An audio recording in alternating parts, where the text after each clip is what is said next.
오늘도 찾아주셔서 감사합니다. 모두 좋은 일만 가득하세요. 구독과 좋아요를 부탁드려요. 도화야담 이야기 시작합니다. 옛날 어느 고을에 천석군 부자 최진사라는 사람이 살았다. 내가 원하는 건 다 가져야 직성이 풀리는 성질이 아주 고약하고 자비가 없는 양반이었다. 최진사의 나이가 고령인데 부인이 오래전에 죽고 딸만 하나 있을 뿐 대를 이을 자식이 없었다. 자신의 재산과 대궐 같은 집을 물려줄 사내 자식이 필요했다. 나이가 많으니 선뜻 딸을 주려는 이가 없자 머리가 지끈거렸다. 아버지, 무슨 고민이라도 있으세요? 얼굴에 근심이 가득해 보입니다. 내가 사는 동안 못 가진 것이 딱 하나 있느니라. 그것만 생각하면 우라통이 생기는구나. 대를 이을 아들이 없으니 죽어서 조상님 얼굴을 어떻게 뵙겠느냐. 돌쇠야, 개 있느냐? 동네 한 바퀴 돌고 오마. 지부책을 들고 따라 나서거라. 동네 어귀를 지날 무렵이었다. 어디선가 깔깔거리며 웃는 계집의 웃음소리가 들려왔다. 무심코 고개를 돌렸더니 냇가에서 어린 계집애가 동생인 듯한 아이와 물놀이를 하고 있었다. 물에 젖은 태가 여인이었다. 돌쇠야, 저 계집애가 어디 사는지 알아보거라. 내 맘에 쏙 드는구나. 행색을 보아하니 집안 형편도 어려운 듯 보이니 내일 쌀 한 가마니 보내도록 하거라. 마님, 저 아이는 올해 16입니다요. 효성이 지극하여 김씨가 애지중지하는 딸아이인데 절대 허락할 리 없을 것입니다요. 김씨라면 제 넘어 사는 김씨 말이냐? 예, 마님. 김씨가 내게서 빌린 돈이 얼마더냐? 원금 50냥에 이자까지 합쳐서 100냥이옵니다요. 최진사는 치부책을 꺼내들었다. 입가에는 저절로 웃음이 났다. 옳거니 내일 모레면 만기일이구나. 집에 돌아온 돌쇠가 이자 대신 가져온 물건들을 곳간에 두고 나오려는데 수연아 씨의 몸종인 달래가 빼꼼 고개를 내밀며 들어왔다. 아씨한테 들키면 어쩌려고 왔어? 보고 싶어서 왔지. 돌쇠는 웃으며 달래를 껴안았다. 잠시 후 달래가 옷고름을 매며 곳간을 나갔다. 다음날 최진사는 돌쇠를 불렀다. 당장 김씨를 잡아오너라. 돌쇠는 하인두를 데리고 김씨를 잡아왔다. 김씨는 어리둥절해하며 눈만 껌뻑거리고 있었다. 당장 내게서 빌린 돈 100냥을 내놓거라. 나으리, 빌린 돈은 50냥인데 어째서 100냥인지요? 네 이놈, 그동안 이자가 붙었느니라. 약속한 날짜가 남았으니 조금만 더 기다려 주십시오. 네 이놈, 3년 동안 못 갚은 돈을 어찌 하루 만에 갚는단 말이냐. 당장 100냥을 내놓던지 아니면 내 집에서 빚을 다 갚을 때까지 종노릇을 하든지 결정하거라. 나으리, 한 번만 살려주십시오. 한 달 전에 허리를 다쳐 일할 몸이 못 되니 몸이 나을 때까지만이라도 사정을 좀 봐주십시오. 이놈이 감히 내 돈을 떼먹으려 드는구나. 저 놈을 멍석에 말아 매우 치거라. 크게 화가 난 최진사는 김씨를 마구 때려 광에 가둬두었다. 최진사 딸이 방에서 책을 읽고 있는데 몸종인 달래가 간식을 들고 들어왔다. 밖에 무슨 일이 있느냐? 왜 이렇게 시끄러운 게냐? 예, 아씨, 제 넘어 김씨라는 사람이 돈을 못 갚아 멍석말이를 당했답니다. 돌쇠가 그러는데 빚을 갚을 때까지 김씨 딸을 데려와 대감님 시중을 들게 한답니다. 최진사 딸이 불같이 화를 내며 읽던 책을 찢어버렸다. 기어이 사달이 나겠구나. 그 시각 강가에는 김씨의 어린 딸 분이가 두 발을 물에 담그고 앉아서 빙그레 웃고 있었다. 이거 큰 놈이 잡혔네. 아버지 갖다 드려. 요즘 몸도 안 좋으신데 몸보신해 드리면 좋아하시겠다. 매번 고마워. 이까짓 거 나한텐 식은 죽 먹기지. 어머, 누가 보면 어쩌려고 그래. 보면 어때? 너랑 확 혼인해버리면 되지. 누가 너 채가기 전에 표식을 해둬야겠다. 갑수가 애틋한 눈빛으로 바라보니 분이의 마음에도 덩달아 불꽃이 일었다. 둘은 저녁 무렵 산에서 내려왔다. 한 손에는 커다란 물고기와 한 손에는 산약초를 가득 담은 바구니를 들고 집으로 향했다. 얼른 가서 아버지와 동생에게 저녁거리를 해줄 생각에 신이 났다. 집 어귀에 들어서자 동생이 울면서 달려왔다. 누이, 큰일 났어. 왜? 무슨 일이야?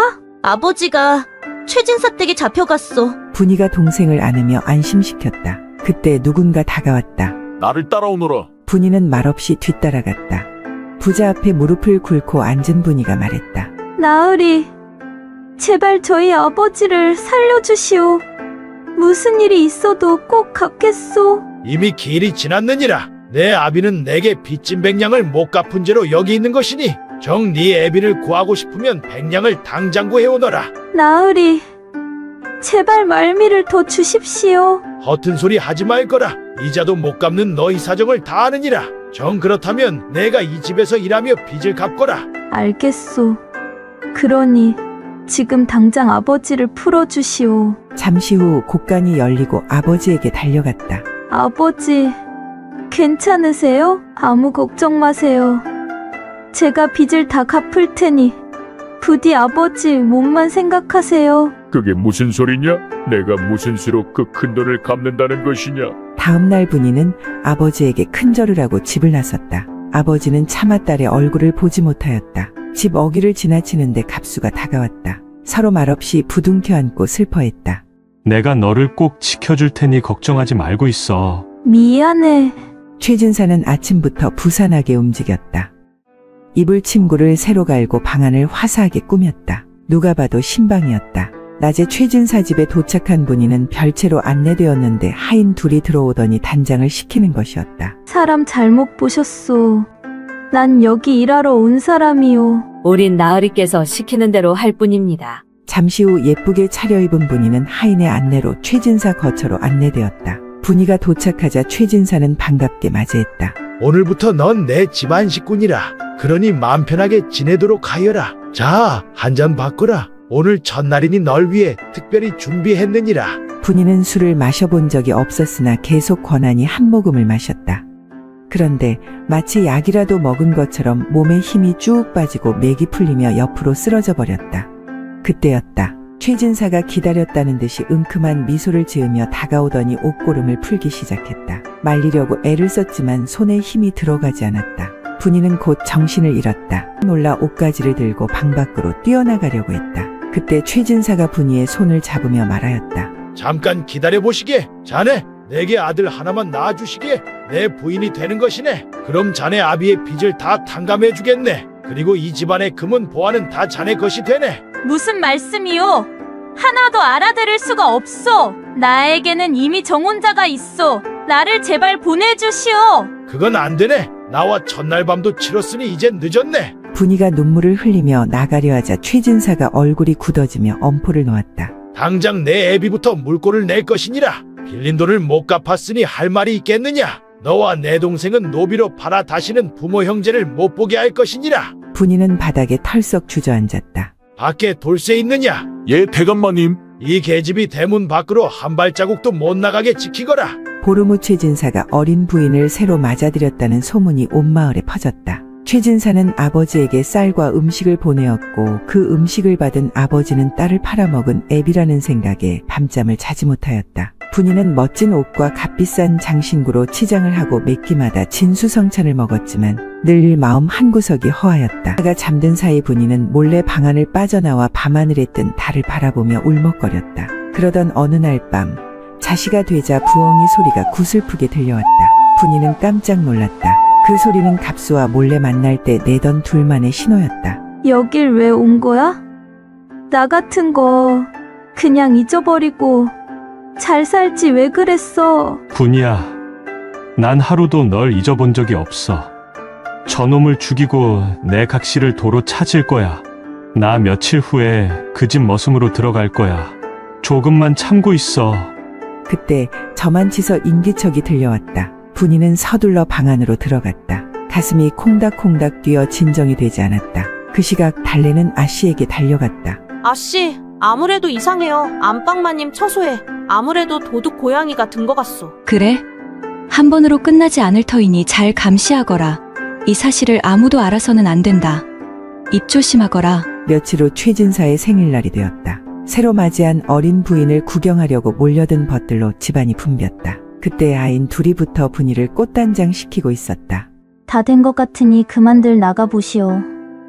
난 마음에 준비가 필요하니 조금 있다 나가겠소. 하인 둘이 밖으로 나가자 마당에서 빗자루질을 하던 머슴 하나가 주위를 살피더니 빗자루를 방문 옆에 세워두고 분이의 방으로 몰래 들어갔다. 거울 앞에 앉아있던 분이를 뒤에서 와락 껴안았다. 깜짝 놀란 분이가 소리치려 하자 갑수가 말했다. 보고 싶었어. 분이가 갑수의 얼굴을 보고 미안함과 반가움에 눈물을 흘렸다. 갑수는 분이를 와락 껴안았다. 한편 최진사는 벗들과 담화를 나누고 있었다. 분이가 나오지 않자 하인을 불렀다. 돌쇠 개 있느냐? 얼른 가서 안방마님을 모셔오너라. 손님들이 기다리고 계시지 않느냐? 예, 마님. 그때였다. 최진사의 외동딸이 다가오더니 자신이 다녀오겠다고 했다. 잠시 후 최진사의 딸은 분이가 있던 별당으로 갔다. 방에 있던 갑수와 분이는 인기척을 느끼고 분이가 밖으로 급히 나왔다. 여긴 어쩐 일이시오?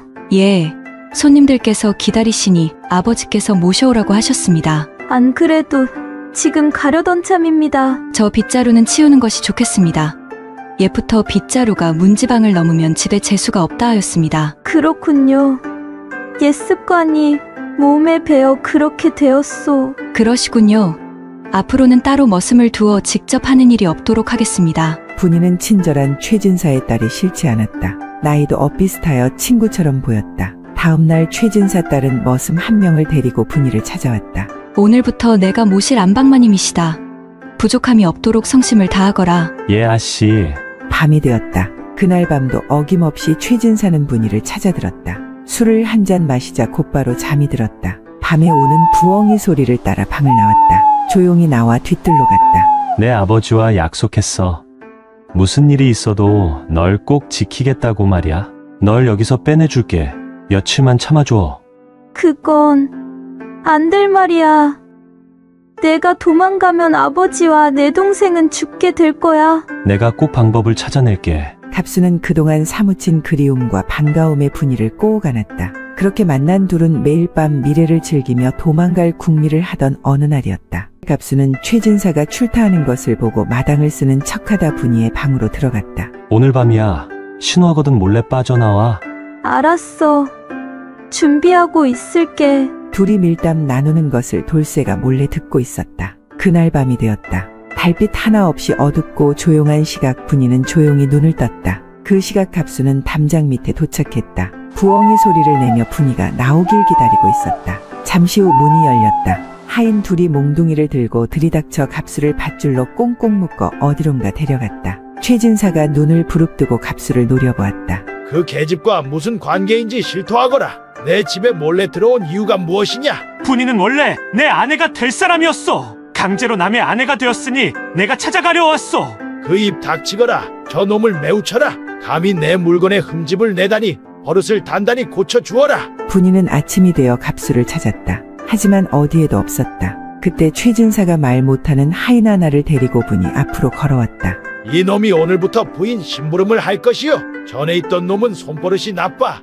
쫓아냈으니 그리 아시오. 분이는 슬퍼 몸져 누웠다. 그때 최진사의 딸이 병문안을 왔다. 몸은 좀 어떠십니까? 몸살이 나 그러니 곧 괜찮아질 것이오. 혹시 갑수 소식은 들으셨습니까? 어제 새벽녘에 시신 한 구가 몰래 나갔습니다. 아무래도 갑수인 것 같습니다. 그게 정말이오? 분이는 눈물이 주르륵 흘러내렸다. 정말 정이 많으신 분이군요. 종놈이 무엇이길래 이리도 슬퍼하십니까? 사람의 목숨에 기천이 어디 있겠소. 그저 불쌍해서 그러지요. 부탁이 하나 있소. 들어주시겠소? 그게 무엇인지 말씀해 주십시오. 도움이 되어드리겠습니다. 이 집에서 나가게 해주시오. 너무 무섭고 싫소. 며칠 후 풍등제가 열렸다. 나으리, 오늘 풍등제에 다녀오게 해주시오. 안 되네. 자네는 아들을 낳기 전에는 이 집에서 한 발자국도 나갈 수 없네. 나으리 닮은 아들 하나 점지해달라고 기도하고 오겠습니다. 아버지, 제가 함께 다녀오겠습니다. 아무 염려 마시고 보내주세요. 석삼이도 데리고 함께 가거라. 신시까지는 꼭 돌아오너라. 분이는 풍등에 소원을 적었다. 하늘 높이 떠가는 풍등에 기도했다. 아씨, 돌아갈 시간입니다. 어서 가시지요. 알았네. 가는 길에 책과 붓을 사갈 것이니 그리 알게. 책방에 도착한 최진사 딸은 석삼이에게 밖에서 기다리라고 했다. 잠시 후 부채를 든 한 사내가 얼굴을 가리고 밖으로 나갔다. 책을 고르는 시간이 길어지자 석삼이 책방으로 들어와 재촉했다. 조금만 기다리거라. 아직 덜 보았느니라. 안방마님은 어디 계시오? 옆방에서 책을 보고 계시네. 옆방으로 갔던 석삼이가 헐레벌떡 뛰어왔다. 아씨, 큰일입니다. 마님이 안 계십니다. 잠시 후 최진사는 하인셋을 데리고 분이가 살던 집을 찾았다. 하지만 집은 이미 텅텅 비어 있었다. 그 다음날 분이는 아버지와 동생을 데리고 십리방 나루터에 도착했다. 잠시 후 배가 도착했고 사공이 내렸다. 그 얼굴을 본 분이는 달려가서 꼬우가 났다. 갑수였다. 며칠 전 갑수는 흠씬 두들겨 맞고 죽어가고 있었다. 하인 둘이 구덩이에 던져놓은 것을 최진사 딸이 발견하고 구해주었다. 내 너희 사정을 다 아느니라. 너희 목숨을 살려줄 테니 분이를 데리고 이 집을 떠나거라. 이 집 주인은 나니라. 그 누구에게도 내 것을 한 조각도 내어줄 생각이 없느니라. 고향을 떠난 분이는 갑수와 혼인하여 아버지를 모시고 행복하게 살았다. 3개월 후 최진사는 고이 모셔둔 치부책을 꺼내들고 활짝 웃었다. 돌쇠 개 있느냐? 지금 당장 옆마을 이씨를 잡아오너라. 빚이 30냥, 이자가 20냥이랬다. 그 집 딸년이 올해 16이 되었구나. 옛날 어느 작은 고을에 이순규라는 재산이 많은 부자가 살고 있었다. 어려운 사람들을 위해 곡식을 내주고 그를 잊지 못해 사기를 당하는 사람들을 도와준다는 소문이 나서 사람들의 존경을 받았다. 적은 이자로 급전까지 빌려준다는 소문까지 나서 사람들이 밤이나 낮이나 상관없이 몰려들었다. 그의 선행은 임금의 귀에까지 들어가게 되었고 임금은 큰 상을 내리기 전에 박철용을 암행어사로 보내 그 선행의 진위를 확인케 하였다. 모두 잠자리에 든 시각에 누군가 이순규의 집 대문을 두드리는 소리가 들렸다. 하인 막쇠가 급하게 문을 열었다. 니시오. 지나가던 나그네인데 하룻밤만 재워주시오. 안 돼요. 그만 돌아가시오. 여기가 이순규라는 양반댁이 아니오? 내 처와 길 가던 중에 노잣돈을 잃어버려 꼴이 말이 아닌 상황이오. 이대감의 소문을 듣고 도움을 받고자 찾아왔소. 사정이 딱한 건 잘 알겠소. 하지만 남는 방이 없소이다. 그때 이순규가 어느새 다가와서 나그네 부부를 살펴보고는 막세야, 손님을 어서 이리로 모시거라. 이순규는 자신의 방을 기꺼이 내주었다. 잠시 후 이순규의 아내가 따뜻한 밥을 차려내왔다. 어서 드시오. 오늘은 여기에 자리를 마련할 터이니 편히 쉬시오. 정말 고맙소이다.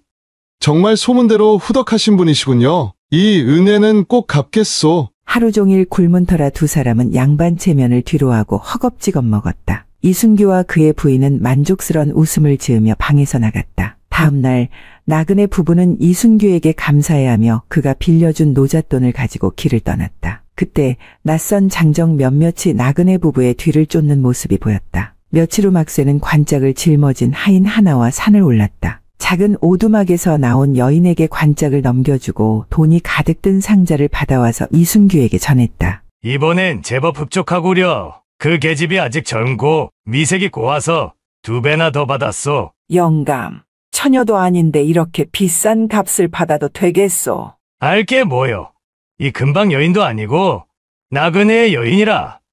확인할 방법도 없는데 내가 미혼이다 하면 그런 것이지요. 물건이 귀하니 방법을 더 찾아야겠소. 한편 임금의 명을 받고 길을 떠난 암행어사는 보름 후 이순규의 집에 도착했다. 남노한 행색에 그는 대문을 3번 두드렸다. 잠시 후 막쇠가 대문을 열고 얼굴을 내밀었다. 니시오? 길 가던 나그네인데 하룻밤만 묵게 해주시오. 막쇠는 암행어사의 행색과 여인 없이 혼자인 걸 보더니 단칼에 거절했다. 여기에 빈 방이 없으니 썩가시오. 그럼 주인장이라도 보게 해주시오. 내 급한 사정이 있어서 그러오. 그건 내 알바 아니오. 썩거지시오. 막쇠는 대문을 쿵하고 닫고 들어가 버렸다. 소문과는 많이 다르군. 그 집 하인을 보면 양반의 됨됨이도 알 수 있는 법이 아닌가.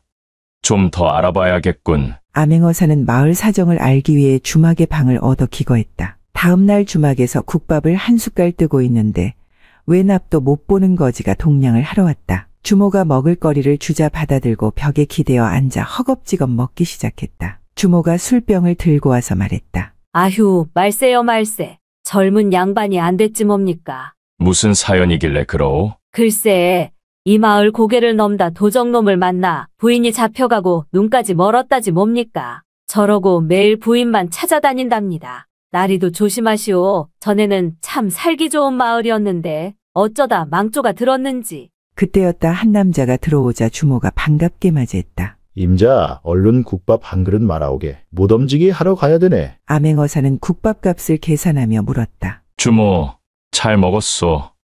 근데 무덤직이라니 무슨 말이오? 무슨 영문인지 얼마 전부터 무덤 도굴이 자주 일어나 무덤지기 일꾼까지 생겼다오. 제법 벌이가 짭짤하니 마을 남정네들이 너나 없이 그 일을 하고 있다오. 이런 곳에서 무덤 도굴 사건이 빈번하다니 참으로 이상한 일이구려. 그렇지요. 마을의 양반들이라 해봐야 손에 꼽을 정도인데 참으로 해괴합니다. 아 글쎄 귀금속이 아니라 여자 시체만 없어진답니다. 없어지는 것이 여자 시체라니 그 참 해괴한 소리여. 이 마을엔 옛부터 풍습이 하나 있습죠. 아들이 혼인도 못 올리고 죽으면 혼례를 올려주고 그 혼을 위로한답니다. 그리해야 양자를 드리고 대를 이을 수가 있다고 믿기 때문이죠. 혼례를 올려줄 짝을 찾기가 점점 힘들어지니 그 값이 천정부지로 올랐습죠. 그러자 먹고 살기 힘든 백성들이 시체를 도굴하는 처지가 되었지요. 암행어사는 마을 사정을 더 살피기 위해 관아를 찾아가고 있었다. 그런데 어디선가 여자 울음소리가 들려왔다. 소리를 따라 걸어가니 이상한 일이 벌어지고 있었다. 우리 소연이를 이리 보낼 수는 없습니다. 불쌍한 우리 딸을 2번 죽일 수는 없습니다. 지금이라도 물리시오. 이젠 끝난 일이오. 이미 돈을 받았단 말이오. 아니면 김진사 댁에서 빌린 300냥을 무슨 돈으로 갚았겠소? 막새와 하인하나가 관을 지게에 묶으며 말했다. 시집도 못 가 처녀 귀신이 된 것을 더 좋은 난궁과 짝지어주는 일이오. 게다가 지체 높은 이대감과 사돈이 된 것이니 얼마나 잘된 일이오. 그 망한 양반네 같은데 앞으로 일도 잘 풀릴 테니 복받은 줄 아시오. 암행어사는 그 사정이 궁금하여 울고 있는 부부에게 물었지만 아무 대답도 듣지 못했다. 다음 날 쾅쾅쾅 문을 두드리는 소리에 막새가 달려나갔다. 이대감이 급히 이순교를 찾아와 멱살을 잡고 소리쳤다. 네 이놈, 감히 내게 사기를 친 것이더냐? 어찌하여 내 큰아들과 함께 묻은 시신이 없어진 것이냐? 내 놈 소행이랬다. 대감마님, 제가 살펴보고 해결할 터이니 말미를 좀 주십시오. 3일의 말미를 줄 터이니 꼭 찾아내거라. 범인을 꼭 찾아야 할 게다. 찾지 못하는 날엔 내 목을 내놓아야 할 것이야. 이순교는 막새와 하인 둘을 데리고 시신이 없어진 묘를 찾아갔다. 너희들은 누구의 소행인지 수소문하여 그놈을 당장 잡아오너라. 예, 나으리. 막새, 너는 주위를 살펴보거라. 예, 나으리. 잠시 뒤 나으리, 별다른 흔적을 찾을 수가 없습니다. 아무런 증거를 찾지 못하고 돌아가던 그때 이순규의 눈에 뭔가가 보였다. 그것은 남자의 호패였다. 옳거니 잡았다 이놈.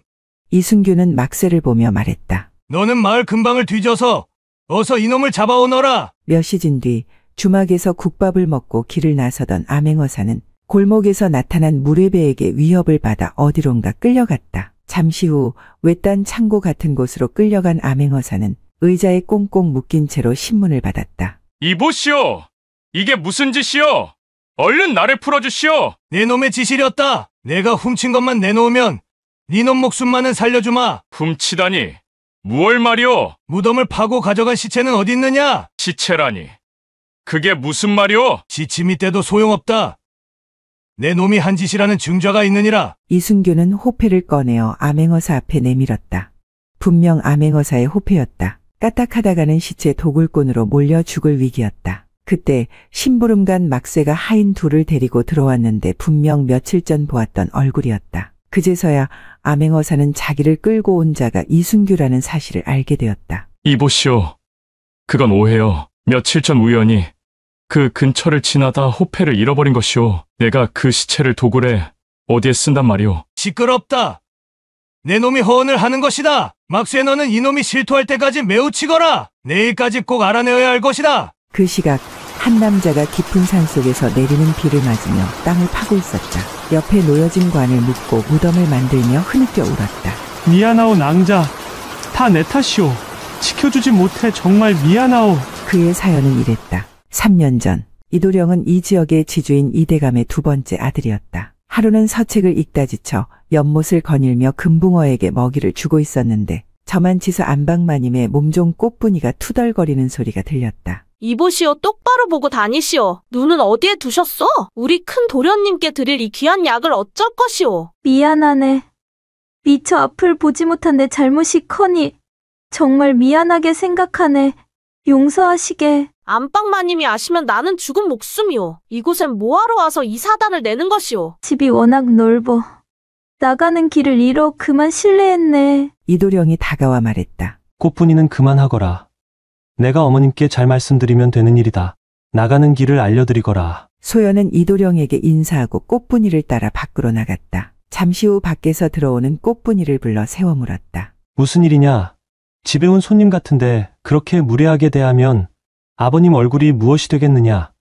앞으로 조심하거라. 도련님, 손님이 아니라 안방마님 심부름 온 사람입니다. 꽃분이는 소연이 망한 양반이며 바느질을 하여 먹고 사는 이야기를 해주었다. 이도령은 마음이 착하여 소연이 가여워졌다. 며칠 후 소연은 안방마님에게 받은 일감을 돌려드리기 위해 길을 나섰다. 이대감댁으로 가려면 돌다리를 건너야 했는데 전날에 비가 많이 내려서 물에 거의 잠겨 있었다. 소연이 치맛자락을 걷어 올리고 한 발을 내딛다 그만 미끄러지고 말았다. 그때 때마침 근처를 거닐던 이도령이 그 모습을 보고는 도와주려고 치맛자락을 급하게 잡다가 둘 다 물에 풍덩 빠져버렸다. 물에 빠진 이도령이 소연을 안아서 먼저 물 밖으로 보내주었다. 남녀가 유별한데 이게 무슨 짓이오?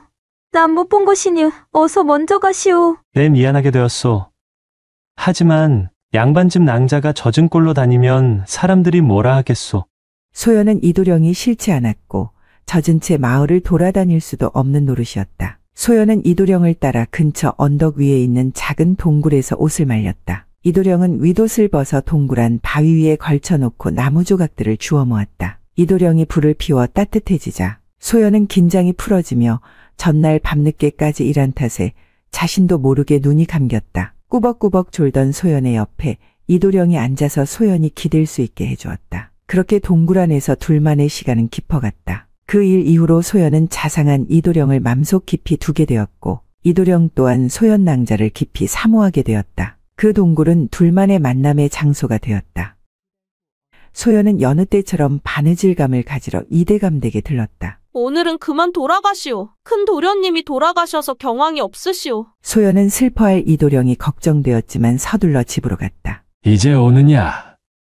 할 말이 있으니 이리 앉아보거라. 소연아, 이웃마을 김진사에게서 혼담이 들어왔구나. 그 마을에서 천석군이니 네가 더 이상 힘들게 가족을 먹여 살릴 일도 없을 것이다. 너는 그리 알고 있거라. 아버지, 김진사라면 제게 첩실로 들어가라는 말씀이세요? 저는 그리할 수 없습니다. 이미 약조하였느니라. 그 댁에서 빌린 300냥을 갚을 길이 없지 않느냐. 더 이상 말미를 안 주겠다니 방법이 없구나. 아무튼 닷새 후에 그 댁에서 널 데리러 올 테니 조신하게 있거라. 소연은 슬퍼 집 밖으로 나왔다. 이도령과 늘 만나던 동굴 안에서 울먹였다. 잠시 후 뒤에서 이도령이 다가왔다. 소연은 이도령을 보자 품에 안겨 울었다. 사연을 들은 이도령은 소연에게 지켜주겠다고 약속했다. 약속한 닷새가 되던 날 소연을 태운 가마가 산길을 가고 있었다. 복면을 한 이도령과 3명의 장정이 도적으로 변신의 길목을 막아섰다. 소연을 구출해 가려고 하자 무술에 능한 낯선 사내 몇이 갑자기 나타났다. 소연의 호의를 위해 김진사가 보낸 사람들이었다. 이도령은 끝까지 싸웠지만 일당에게 소연을 빼앗겼다. 소연의 가마가 김진사 댁에 도착하자 김진사 댁 몸종이 가마문을 열고 놀라 자빠졌다. 이도령과 호위무사가 싸울 때 날아온 부러진 칼에 맞아 소연이 죽은 것이었다. 소연이 죽자 빚을 갚을 길이 없던 최진사는 죽을 생각으로 다리 위에 섰다. 그때 지나가던 사람들이 말하는 소리가 들렸다. 이보게, 자네 소식 들었는가? 요번 춘궁기 때도 이진사 댁에서 저리로 돈을 빌려준다네. 그것이 정말인가? 나도 저번 보릿고개 때 많은 도움을 받았었는데 힘든 사람들에게 곡식도 그냥 나눠주고 참으로 훌륭한 분이네 그려. 최진사는 사람들에게 물어 이진사 댁에 도착했다. 문을 열고 나온 막새가 최진사의 행색을 보더니 사연을 묻지도 않고 문을 닫으려 했다. 이보게, 내 말 좀 들어보시게. 저리로 돈을 빌려준다길래 찾아왔네. 보아하니 담보도 없어 보이니 그냥 가시오. 이보게, 이진사 좀 만나 뵙게 해주시게. 내 딸이 죽은 지 이틀이 지났네. 장사라도 지내야 하지 않겠나. 사정 좀 봐주시게. 순간 막새의 표정이 변했다. 안으로 들어오시오. 잠시 후 최진사는 고개를 푹 숙이고 손에는 엽전꾸러미를 들고 터벅터벅 걸어 나왔다. 엽전꾸러미를 쳐다보며 눈물을 흘렸다. 이순규는 최진사의 죽은 딸 소연과 죽은 이대감 큰 아들과의 사혼제를 제의했고 그 대가로 돈 300냥의 빚을 갚아주기로 한 것이었다. 한편 이대감이 준 3일의 말미가 지나도록 암행어사는 입을 열지 않았다. 이순규는 막새를 시켜 고문으로 반죽음 상태인 암행어사를 산속 외진 곳에 내다 버리라고 명령했다. 날이 어둑해질 무렵 소연의 무덤에 꽃을 두고 내려오던 이도령은 쓰러져 있던 암행어사 박철용을 발견하고 구해주었다. 열흘 후 이도령의 보살핌으로 되살아난 박철용은 이도령의 사연과 이순규의 악행을 모조리 적어 임금에게 아뢰었다. 왕은 크게 노하여 이순규를 당장 한양으로 압송하라 명했다. 이순규는 헐레벌떡 방으로 뛰어들어와 돈꾸러미와 폐물을 챙겼다. 영감 무슨 일이요? 임자, 내 며칠만 있다 올 것이니 뒷일을 부탁하오. 그리고 대문을 열자 문 앞에 포졸들이 창을 겨누고 있었다. 포졸들 사이에서 암행어사 박철용이 마패를 보이며 나타났다. 네 이놈, 내 죄를 알렸다. 이순규는 암행어사의 얼굴을 보고 깜짝 놀랐다. 아이고 살려주십시오. 죽을 죄를 지었습니다. 아녀자를 살해하고 그 시체를 사고팔고 한 죄가 하늘을 찌르니 용서받을 길이 없다. 그로 인해 백성들의 민심을 피폐하게 한 죄 또한커니 너를 한양으로 압송하여 차명으로 그 본보기로 삼을 것이다. 이순규는 포박당하여 한양으로 압송되었다. 한편 최진사는 딸 소연의 무덤에 엎드려 큰절로 사죄하며 흐느꼈다.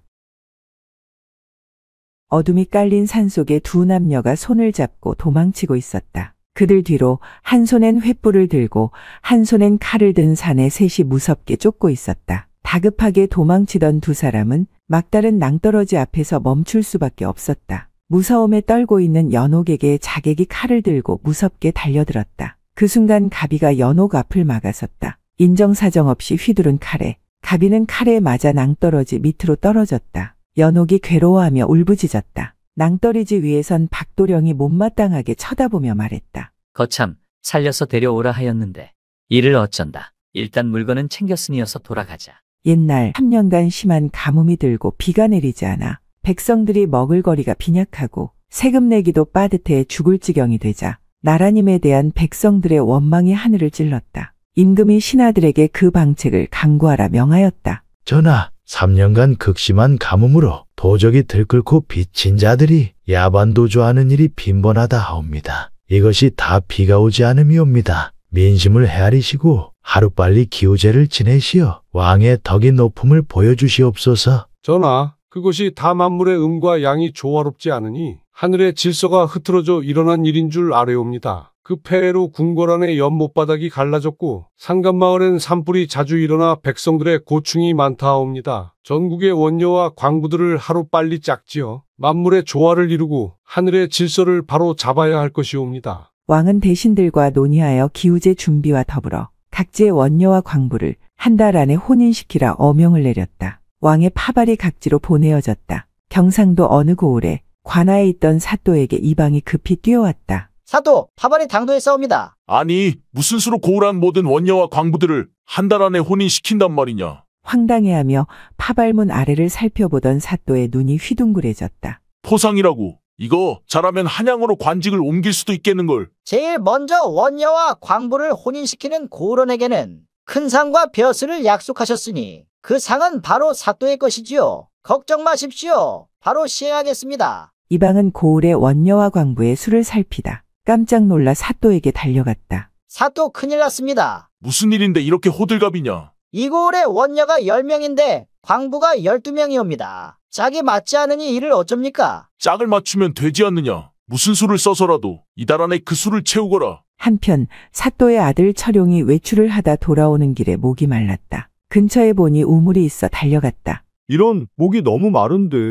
물을 쳐다보고도 먹을 수가 없다니 이런 낭패가 있나. 그때였다. 연옥이 물을 기르러 왔다가 우물을 빤히 내려다보고 있는 사또의 아들을 보았다. 물이 필요하시오? 그렇네. 목이 말라 죽을 지경인데 물을 먹을 방법이 없으니 참으로 난감하네. 잠깐만 기다려보시오. 연옥은 두레박으로 물을 길러 사또 아들에게 살며시 건넸다. 두레박을 받아들던 사또 아들 철용은 연옥의 몸에서 나는 여인의 향기에 정신이 어지랬다. 순간 연옥의 얼굴에 빛이 났다. 철용은 급히 떠나는 연옥의 이름을 물어보지 못해 아쉬웠다. 아침 일찍 이방은 임명책을 들고 저작거리로 나가 방을 붙이고 원녀와 광부를 한 명씩 찾아다녔다. 아침밥상을 차리던 연옥이에게 이웃집 덕순이가 헐레벌떡 뛰어오며 말했다. 오가, 큰일 났어. 나라님이 원녀와 광부를 강제로 혼인시킨대. 그게 무슨 소리야? 헛소문인 게지. 가뭄이 들고 먹을 거리가 없어 굶어 죽는 이가 지천에 깔렸는데 홀레라니. 그래, 넌 좋겠다. 임자가 있다 이 말이지. 난 누굴 고르지? 키 큰 덕재도 좋고 늠름한 만수도 좋고. 그때였다. 이방이 집 안으로 들어왔다. 내가 연옥이라는 원녀더냐? 이 고을의 원녀와 광부는 모조리 이달 말까지 혼례를 치르라는 임금님의 명이 내려왔다. 낮에 관아에 모이거라. 이달 말까지라니 20날도 안 남지 않았소. 번갯불에 콩 볶듯이 이게 무슨 일이여. 짝을 지어야 하니 꼭 오너라. 원녀에게 먼저 선택권이 있으니 늦으면 손해니라. 잠시 후 사또가 좌석한 가운데 이방의 이름을 한 명씩 호명했다. 이연옥 왔느냐? 이방 나으리 나는 정혼자가 있소. 정혼자가 다음 달에 돌아오니 그때까지만 기다려줘. 임금께서 이번 달까지 모두 혼례를 올리라 명하셨다. 어명을 어기는 자는 곤장 100대를 맞고 다른 고을 사람과 강제 혼인을 시킨다고 하셨으니 죽지 않으려거든 내 말대로 하는 것이 좋을 것이다. 다음 달까지 기다릴 여유가 없으니 당장 혼례 준비를 하여라. 이방은 눈 가는 대로 대충 짝을 지어주고 해산시켰다. 사또를 보러 오던 사또 아들 철용은 얼굴에서 환한 빛이 나오던 그 여인의 이름을 동네 사람들에게 물어물어 연옥이라는 것을 알게 되었다. 네가 이 시간에 여긴 무슨 일이냐? 소자가 청이 하나 있습니다. 원녀와 광부가 혼인한다 들었습니다. 소자가 마음에 든 여인이 있으니 저와 짝지어 주십시오. 그렇구나. 너도 광부이니 내가 너무 소홀하였구나. 그래, 그 여인이 누구더냐? 연옥이라는 여인입니다. 그 계집은 평민이 아니더냐? 어찌 너를 평민과 혼인을 시키란 말이냐? 기일이 촉박할 뿐 아니라 마땅한 관직 하나 없는 제게 양반의 여식이 가당키나 하겠습니까? 아버님의 관직도 매관매직이 아닙니까?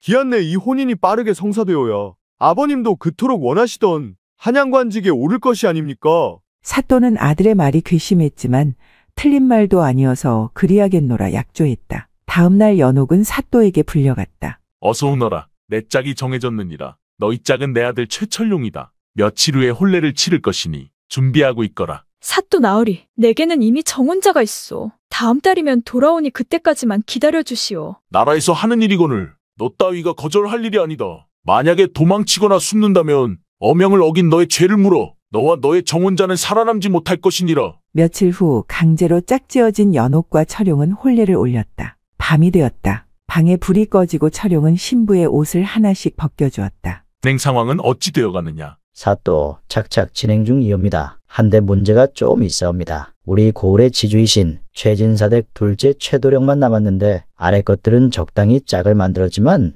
양반댁이라 좀 까다롭습니다. 박도령을 불러오게. 박도령은 무례배들을 이끌고 돈이 되는 일은 마다 않는 천하의 잡놈이었다. 사또는 박도령을 불러 짝이 부족한 원녀를 어떻게 찾을지 궁리하였다. 무슨 방도가 없겠느냐? 어떤 수단도 괜찮으니 기일 안에만 꼭 해결해 주시게. 걱정 마십시오, 나리. 최진사댁 둘째 도령의 취향은 제가 좀 알지요. 이틀 후 이웃 마을에 살던 가연은 몸종 하나를 데리고 계곡을 찾았다. 고을에서 절세가인으로 유명했다. 바위 뒤에서 가연이 옷을 하나씩 벗었다. 시원한 물에 들어가니 너무 상쾌하고 좋았다. 계곡나무 사이로 숨은 2명의 남정네가 가연을 몰래 훔쳐보고 있었다. 가연이 목욕을 하는 동안 몸종 꽃분이는 바위에 기대어 꾸벅꾸벅 졸고 있었다. 잠시 후 꽃분이가 기침을 하며 눈을 떴다. 어느새 해가 지고 있었다. 아차 싶어 아씨를 불렀지만 아씨는 그곳에 없었다. 그 시각 최진사 집의 대문이 열리더니 어깨에 보자기를 들쳐맨 사내 둘이 들어왔다.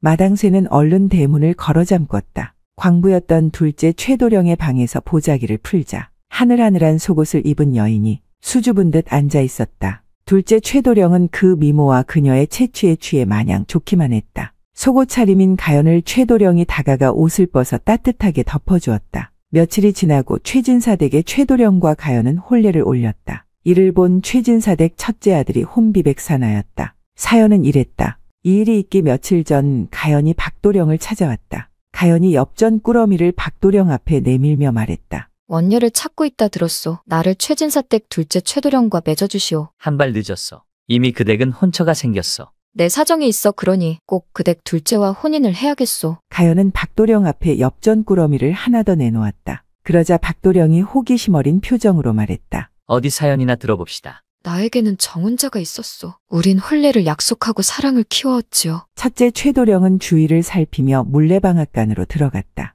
가연을 보자 와라 껴안았다. 깊은 시간이 되어서야 두 남녀는 옷을 추스리고 밖으로 나왔다. 한 달 후 첫째 최도령은 과거에 급제하였다. 주위에는 혼례를 주선하려는 사람들이 줄을 섰고 첫째 최도령은 어느 높은 양반댁 교수와 혼례를 치렀다. 그 사실을 가연에게는 알리지 않았다. 첫째 최도령은 가연이 생각날 때마다 물레방앗간으로 갔다. 가연을 껴안고 사랑을 즐기던 그때 부인이 나타났다. 화들짝 놀란 최도령과 가연은 옷을 여몄다. 단 한마디만 물을 것이니 잘 대답하거라. 또다시 내 사람을 만날 것이냐. 너의 대답이 널 살릴 수도 죽일 수도 있으니 신중히 대답하거라. 내 사람이라니요? 이분은 저희 정혼자입니다. 부인, 그 말은 모두 거짓이요. 한낱 호기심에 시작한 불장난에 불과하오. 이분은 나와 보름 전에 혼례를 올린 분이시다. 이분의 허물이 곧 나의 허물이니 조용히 덮고자 합니다. 다시 만나겠느냐?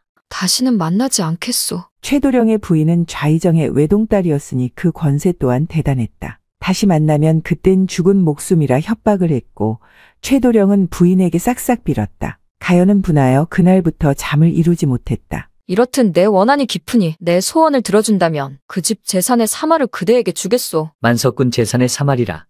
줬어. 그렇게 박도령과 가연은 보쌈당하는 여인으로 가장하여 그 집의 둘째 아들의 부인이 되었다. 둘째 아우와 알콩달콩 사는 모습을 본 첫째 도령은 그만 배가 아파 병이 들고 말았다. 임금이 혼인시키라 명한 한 달의 기한이 다 되었고 고을의 사또는 전국에서 제일 먼저 원녀와 광부를 혼인시킨 공을 인정받아 상금과 관직을 하사받게 되었다. 사또 일가가 한양으로 떠나기 일주일 전 연옥의 혼인 소식을 듣고 급히 달려온 가비는 담벼락에서 집안을 기웃거리며 연옥을 찾고 있었다. 이 모습을 먼저 발견한 연옥은 가비를 급히 뒷산 외진호 두막으로 데리고 갔다. 연옥은 가비를 보며 눈물을 흘렸다. 여긴 어떻게 왔어? 세상에 이런 법이 어딨어. 나라님이 노망이 난 것이 틀림없어. 나랑 도망가자. 가비 연옥을 와락 껴안고 입을 맞췄다. 잠시 후 가연이 외출하다 외진 곳에서 나오는 젊은 한 쌍을 보게 되었다. 그 여인이 사또의 집으로 들어가는 것을 보고 그 여인이 연옥이라는 사실을 알게 되었다. 연옥의 사연을 알고 있던 가연은 자신의 처지와 비슷하여 마음이 쓰였다. 며칠 후 마을에는 큰 변고가 생겼다. 가연의 몸종 꽃분이가 다급하게 뛰어들어오며 사또 아들 철용이 급사하였다는 소식을 전했다. 그게 무슨 소리냐? 자세히 말해보거라. 글쎄, 새벽에 그 집 마님이 딴 남자와 도망을 쳤답니다. 사또께서 한양의 관직을 얻어 아침에 떠나려고 아들을 찾았더니 방에서 엎드린 채로 죽어있는 것을 발견했답니다. 근데 함께 도망간 그 남자가 혼례 올리기 전에 정혼자였답니다. 박도령은 무리를 데리고 도망친 연옥과 가비를 찾아 산을 뒤졌다. 두 사람은 더 이상 피할 수 없는 낭떠러지 앞에 멈췄다. 무서움에 떨고 있는 연옥에게 자객이 칼을 들고 무섭게 달려왔다. 그 순간 가비가 연옥 앞을 막아섰다. 인정사정 없이 휘두른 칼에 가비는 칼에 맞아 낭떠러지 밑으로 떨어졌다. 연옥이 괴로워하며 울부짖었다. 무례배들이 그 일대를 다 찾았지만 시신이 발견되지 않았다. 한참 후 정신이 든 가비는 벌떡 일어났다. 상처 때문에 고통스러웠다. 그때 가연이 문 안으로 들어오며 말했다. 걱정 마시게. 그 무례배들은 떨궈냈으니 기다리는 이에게는 따로 정가를 보냈으니 안심하시게. 사또는 잡혀온 연옥을 감옥에 가두고 물 한 모금 못 주도록 했다. 천한 신분이 너를 어여쁘게 여겨 혼례를 올려주었더니 그 은혜를 원수로 갚는 것이냐. 내 그놈을 잡아오는 날이 내년 제삿날이 될 것이다. 연옥은 감옥에 갇혀 슬피 울었다. 밤이 되자 쓰개치마를 입은 여인이 다가오더니 포졸에게 엽전꾸러미를 건넸다. 포졸이 연옥에게 다가오더니 감옥문을 열고 연옥을 풀어주었다.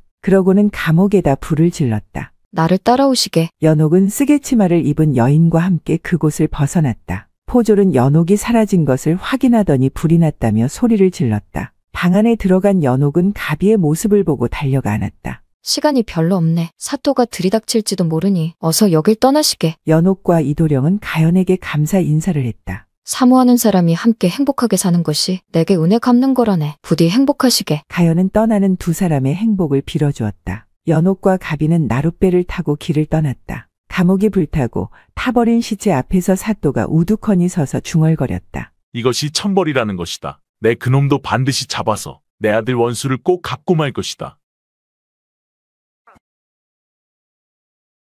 옛날 어느 마을에 칠복이라는 사람이 살고 있었다. 예쁜 아내와 혼인을 하고 산에 아이를 하나 낳았는데 어릴 적부터 그 힘이 장사였다. 아이의 이름을 만석이라 이름 지었다. 아이를 낳은 후 일자리도 생기고 돈도 생기니 복덩어리가 따로 없었다. 몇 년이 지난 어느 날 사고로 칠복이 죽자 아내는 사람의 왕래가 뜸한 외딴 산속에 터를 잡고 어린 아들을 키웠다. 만석이 17이 되던 해였다. 이웃 마을에서 일을 하고 돌아오다 시냇가에서 헤엄치며 다니는 물고기 한 마리를 발견했다. 주위를 두리번거리던 만석은 힘이 엄청난 장사답게 큰 돌 하나를 가볍게 들더니 시냇가에 집어 던졌다. 물소리가 요란하게 나더니 방금 헤엄치던 물고기 한 마리가 기절한 채 호숫가 밖으로 튕겨나왔다. 생선구이를 만들어 어머니에게 드릴 생각을 하니 절로 웃음이 나왔다. 서둘러 집으로 가는데 해인사 초입길을 지나자 갑자기 시끄러운 소리가 들려왔다. 건장한 체격의 남자 셋이 어떤 여인과 몸종을 둘러싸고 칼로 위협을 하고 있었다. 네 이놈들, 내가 누군지 아느냐? 너의 얼굴을 내 똑똑히 받았으니 무사하지 못할 것이야. 하지만 지금 우리를 놔주고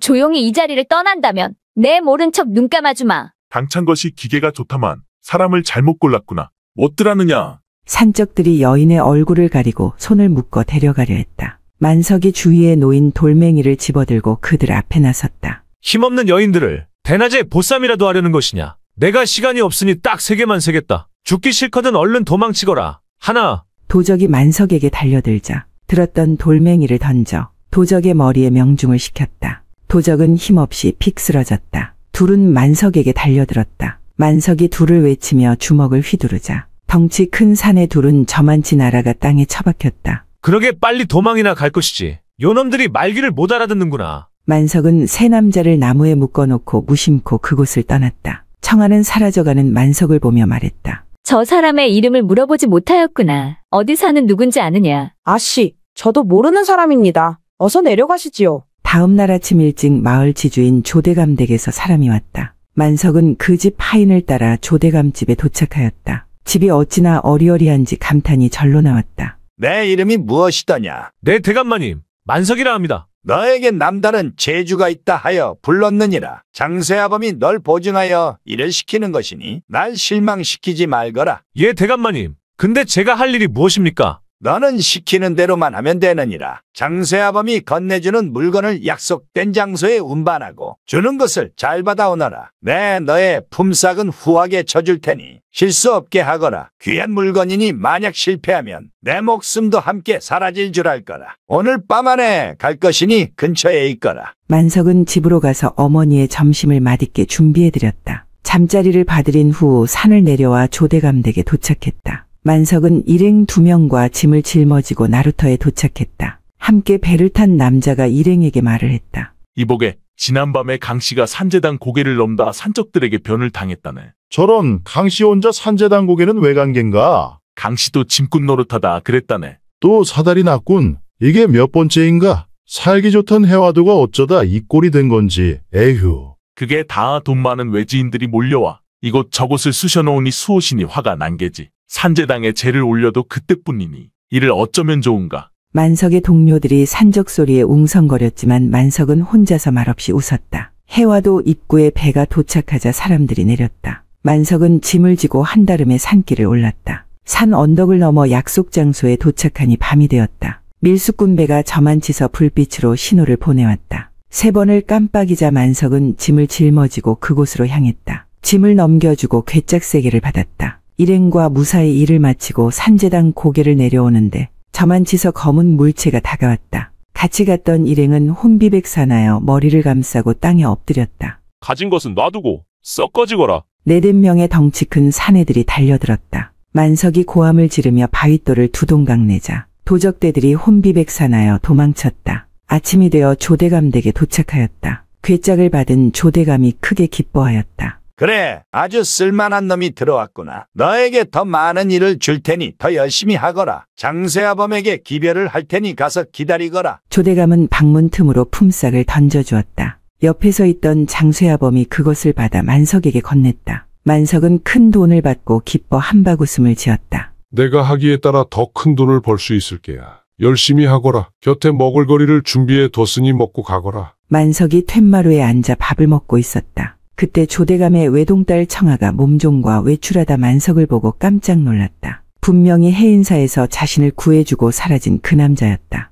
청아는 반가워 만석에게 다가갔다. 내가 만석이구나. 우리가 언제 만난 적이 있지 않느냐. 사람을 잘못 보셨소. 이 댁엔 이번이 처음이오. 그러하느냐. 용맹하고 힘이 좋다고 아버님이 칭찬을 많이 하시더구나. 앞으로 또 보자꾸나. 만석은 예쁘고 친절한 청아 씨의 얼굴을 보자 얼굴이 불그레해졌다. 그 후로 만석은 청아 씨가 웃던 얼굴이 자꾸 떠올라 희죽거리는 일이 많아졌다. 아침나절 만석은 어머니와 아침을 먹고 있었다. 기분 좋아 보이는 만석에게 어머니가 물었다. 요즘 무슨 좋은 일이라도 있느냐? 어머니, 사실은 제가 좋아하는 사람이 생겼습니다. 그래, 어떤 사람이더냐? 제가 일하는 조대감님 댁 아씨입니다. 만석의 이야기를 들은 어머니는 깜짝 놀랐다. 만석은 아씨를 더 이상 만나지 말고 그 집 일까지 당장 그만두라는 어머니의 말씀이 이해가 되지 않았다. 하지만 효성이 지극한 만석은 그만두겠다고 약속을 했다. 며칠 후 조대감 댁에서 급하게 기별이 왔다. 대감마님, 무슨 급한 일이라도 생겼습니까? 당장 우리와 같이 가서 청아를 구하는데 힘을 보태주게. 우리 청아가 어젯밤 절에 불공 들이러 갔다가 납치당했다네. 방금 이놈들한테서 500냥과 맞바꾸자는 연락이 왔네.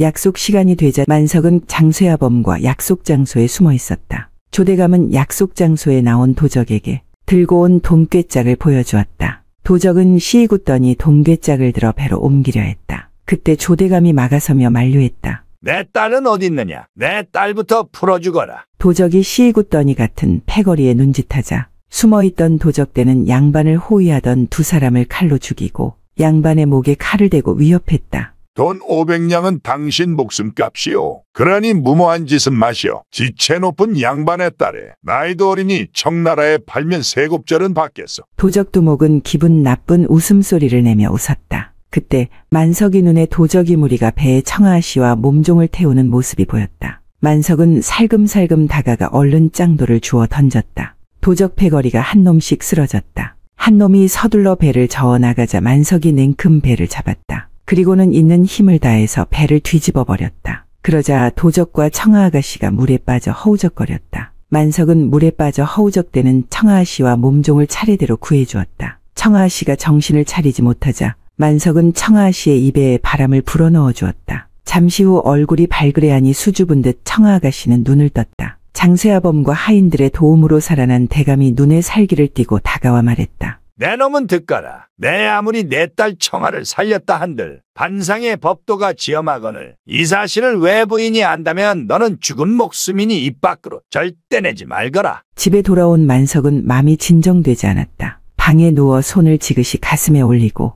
낮의 일을 떠올렸다. 물에 빠진 아씨를 안아 올릴 때 자신도 모르게 가슴이 쿵쾅거렸다. 태어나서 처음 느껴보는 감정이었다. 그날 이후 만석은 아가씨가 보고 싶을 때마다 담 너머 몰래 아가씨를 지켜보았다. 그러던 어느 날 등 뒤에서 인기척이 났다. 날 보러 온 것이냐? 아닙니다. 대감마님 심부름으로 왔다 가는 길입니다. 그렇구나. 지금 시간이 나느냐? 멀지 않은 곳에 계곡이 있는데 단풍이 그렇게 예쁘다는구나. 혼자 가기 못하니 동무나 되어주겠느냐? 만석은 한박 웃음을 지으며 청아와 계곡을 향해 갔다. 청아의 몸종은 약간 떨어져 뒤따라 가고 있었다. 계곡에 도착한 청아가 길을 건너려는데 물이 깊어 건널 수가 없었다. 만석이 바지를 걷어올리고 청아를 업어 건네주었다. 물가로 뻗은 단풍나무 가지가 보여서 청아가 손을 뻗어 잡으려니 닿지가 않았다. 그때 만석이 도와주려다가 발이 미끄러져 둘은 얕은 물에 넘어졌다. 부끄러운 듯 웃는 청아의 미소에 만석은 마냥 기분 좋았다. 그때 저만치서 뒤따라오던 몸종이 늦었다며 집으로 가자고 재촉했다. 아씨, 곧불 들겠어요. 얼른 집으로 가시지요. 대감마님이 걱정하실 거예요. 어떡하지? 젖은 채로 집에 갔다간 아버님이 아시면 큰일 날 거야. 순녀야, 너는 얼른 가서 갈아입을 옷을 좀 챙겨오너라. 네, 아씨. 조금만 참으셔요. 얼른 갔다 올게요. 만석은 바람이 불지 않는 곳을 찾아 불을 지폈다. 젖은 옷을 입은 채 앉아있으려니 산바람이 불어올 때마다 청아와 만석은 바들바들 떨렸다. 이러다간 곧불 걸리겠구나. 이건 너와 나의 비밀이니 꼭 지켜야 하느니라. 청아는 얇은 속치마만 걸치고 앉아 몸을 말렸다. 만석도 웃도리를 모두 벗은 채 불 앞에 앉았다. 등을 돌린 채 앉아있던 청아가 만석에게 고맙다는 인사를 했다. 내 너에게 2번이나 큰 신세를 졌구나. 그 은혜는 죽을 때까지 잊지 않으마. 청아는 해인사로 가는 길목에서 자신을 구한 사람도 만석이라는 얘기를 해주었다. 둘은 친근함을 느꼈다. 몸이 따뜻해지자 잠이 몰려왔다. 청아가 꾸벅꾸벅 졸기 시작했다. 청아는 자신도 모르게 칠성의 품에 기대어 잠이 들었다. 부드러운 살결이 느껴질 때마다 불어온 강한 바람에 불꽃이 활활 타오르듯이 만석의 가슴도 함께 타올랐다. 한편 조대감은 집에 청아가 외출하여 귀가하지 않은 사실을 알고 하인들을 시켜 청아 씨를 모셔오라고 하였다. 하인들이 청아 씨의 행방을 찾아가다 몸종이 앞에 가는 것을 발견하고 따라갔다. 계곡에 이르러 저만치서 지켜보는데 몸종이 바위 뒤로 사라졌다. 잠시 후 청아는 옷을 갈아입고 바위 뒤에서 나왔다. 곧바로 뒤에 만석이가 함께 나왔는데 둘의 모습이 누가 봐도 연인의 모습이었다. 두 하인은 몰래 빠져나와 대감에게 이 사실을 알렸다. 네, 죽일 놈을 가만두지 않을게야. 상놈 주제에 감히 내 딸을 넘보다니. 이 사실이 밖으로 새어 나간다면 이게 무슨 집안 망신인가. 장쇠아범, 당장 은월도로 사람을 보내게. 은월도의 자객 말이시옵니까? 아직도 비가 오는 날이면 머리가 쑤시느니라. 대감마님, 그곳은 칠복이가 죽은 곳이 아닙니까? 날 죽이려던 놈이다. 감히 지부책으로 날 껍박하다니. 그래서 그 놈이 그 꼴을 당한 것이 아니냐. 5년 전 칠복이는 늦둥이로 낳은 아들과 선녀처럼 예쁜 아내와 살고 있었다. 칠복이는 친구인 장쇠아범 소개로 양반댁에서 일하게 되었고 그 집을 자주 드나들었다. 어느 날 조대감의 부인이 아이를 낳다 갑자기 죽어 아이를 돌볼 사람이 필요하게 되었다. 여보, 며칠만 대감마님 댁에서 아이를 좀 봐줄 수 있겠소? 칠복의 처는 어린아이를 데리고 갓난아이를 돌봐주기로 했다. 칠복이는 대감마님의 신복이 되었고 아내는 힘들었지만 품삯까지 받으니 일이 힘든 줄도 몰랐다. 그러던 어느 날 대감의 어린아이를 재우고 방을 나오는데 조대감과 마주쳤다. 조대감은 칠복의 처에게 시원한 찬물 한 사발을 자신의 방으로 가져와 달라고 했다. 잠시 후 칠복의 처는 물 한 사발을 들고 대감의 처소로 들어갔다. 문을 닫고 돌아서자 대감이 다가왔다. 이보게, 예전부터 자네를 눈여겨보아왔네. 왜 이러십니까? 이 손 놓으시죠. 이보게, 내 호강시켜줄 테니 나에게 오게나. 대감은 힘센 두 팔로 칠복의 처를 와락 껴안았다. 칠복의 처가 입고 있던 저고리가 땅에 떨어졌다. 그 즈음 칠복은 대문 밖에서 아내를 기다리고 있었다. 아무래도 이상하다 싶어 아내를 찾아가다 나지막히 대감마님의 방에서 아내의 비명소리가 들려왔다. 분명 자신의 아내였다. 이성을 잃은 칠복은 주위를 두리번거리다 하단에 있던 돌을 주워들었다. 방문이 확 열리자 놀란 대감이 고개를 돌렸고 그 순간 퍽하는 소리와 함께 대감은 머리에 피를 흘리고 쓰러졌다. 칠복은 아내와 아이를 데리고 밖으로 나왔다. 그리고 광에 몰래 숨겨두었던 대감의 치부책을 챙겨 도망쳤다. 아내와 자식을 멀리 보내고 혼자 도망쳐온 칠복은 은월도에 몸을 숨겼다. 해가 지고 아내와 아들 생각에 뒤척이고 있을 때 낌새가 이상해 벌떡 일어났다. 금음달이 잠시 뜨는가 싶더니 그대로 문을 반으로 갈라놓았다. 칠복이는 겁에 질려 움막집 창문으로 빠져나와 무작정 앞을 보고 도망쳤다. 하지만 자객에게 쫓기다 자객의 칼에 맞아 쓰러졌다. 대감은 만석을 방으로 불렀다. 방 안에는 청아 씨도 함께 앉아 있었다. 만석이 왔느냐? 내가 우리 청아를 마음에 두고 있는 걸 알고 있느니라. 만석은 깜짝 놀랐지만 태어난 척 사실이 아니라고 말했다. 나 또한 내가 믿음직스럽고 든든하니 마음에 드는구나. 하지만 나 또한 딸의 아버지니라. 아무에게나 내 딸을 맡길 수는 없는 노릇이다. 그러니 공을 세우거라. 내 너를 양반으로 만들어 내 사위로 만들어줄 테니 말이다. 만석은 대감의 말을 듣고 기뻤다. 청아 씨와 함께라면 무슨 일이든 다 해낼 수 있을 것만 같았다. 다음 날 만석은 대감의 명을 받아 은월도로 향했다. 떠나기 전 청아 씨에게 인사를 건넸다. 청아 씨, 오늘 떠나면 며칠은 못 볼 테니 몸 조심하십시오. 내 걱정은 말거라. 그 섬이 위험하다는 소문이 있으니 부디 몸 조심하거라. 만석은 손을 흔드는 청아를 뒤로하고 길을 떠났다. 은월도에 버려진 움막에 자리 잡은 만석은 새벽녘에 건네주기로 한 물건을 확인하고 벌러덩 누웠다. 비몽사몽간에 청아 씨를 그리워하고 있을 때 눈앞에 청아 씨가 서 있는 것이 아닌가. 만석이 깜짝 놀라 바라보니 청아가 달려와 만석을 껴안았다. 아씨께서 어찌 여기 계시오? 이 험한 곳에 어떻게 오셨습니까? 이젠 하루도 너를 못 보면 죽겠는 걸 어찌하느냐. 한편 대감은 청아 씨가 써놓은 편지를 보고 기겁했다. 버선발로 밖으로 뛰쳐나와 장쇠아범을 찾았다. 청아가 은월도로 갔느니라. 어서 사람을 보내. 이렇게 되자 만석은 약속 시간보다 한 시즌 빨리 약속 장소로 갔다. 하지만 시간이 흐르고 날이 밝아와도 아무도 나타나지 않았다. 만석은 청아 씨가 신경 쓰여 움막으로 돌아갔다. 움막 입구에 도착하자 아씨의 비명소리가 들렸다. 급히 들어가자 청아 씨가 칼에 찔려 피를 흘리고 있었고 그 안쪽엔 자객이 기다리고 있었다. 만석은 맨손으로 달려들어 자객을 밀쳐냈고 칼을 손으로 잡고 구부려버렸다. 자객은 깜짝 놀라 그대로 도망쳐버렸다. 자객이 무심코 흘린 두건에는 분명 조대감 가문의 표식이 새겨져 있었다. 만석은 모든 것이 대감이 꾸민 흉계라고 직감했다. 급한 대로 우선 지혈이 되는 식물을 구해 청아 씨를 간호했다. 잠시 후